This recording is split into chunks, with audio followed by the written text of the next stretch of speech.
2 గిద్దల పప్పు విజిల్ వచ్చే వరకు 3 విజిల్స్ వచ్చే వరకు కుక్కర్లో పెట్టుకోవాలి. తోటకూర పప్పు వండుతాము.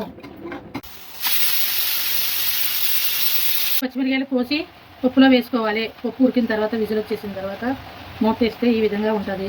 దాంట్లో 4 పచ్చిమిరకాయలు కోసి వేసుకోవాలి. మెత్తగా ఉడికిపోయింది చూడండి పప్పు తోటకూర పోసుకొని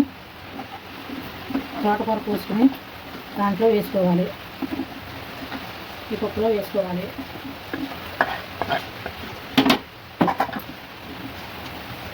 వేసుకుని బాగా తిప్పుకొని ఉప్పు కారం పసుపు వేసుకుని తోటకూర పప్పు బాగా కలిసే వరకు తిప్పుకోవాలి.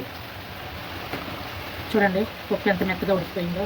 2 విజిల్స్ చాలండి. చిన్న కుక్కర్తో 2 విజిల్స్ చాలు. ఇప్పుడు ఉప్పు కారం పసుపు వేసుకోవాలి. అదే మగ్గిపోతుంది. ఉప్పు కొంచెమే వేసుకోవాలి. ఉప్పు కారం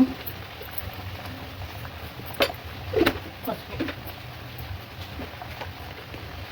ఒక 5 నిమిషాల పాటు ఉడికించాలి. ఉడికించాక పోపు సామాన్లు తీసుకుని పోపు పెట్టుకోవటం.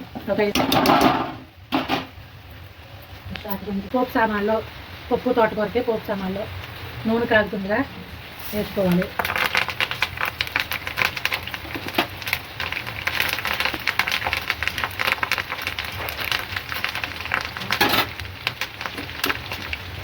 బాగా కొంచెం ఉడికిన తర్వాత ఈ పప్పు దీంట్లో వేసుకోవాలి.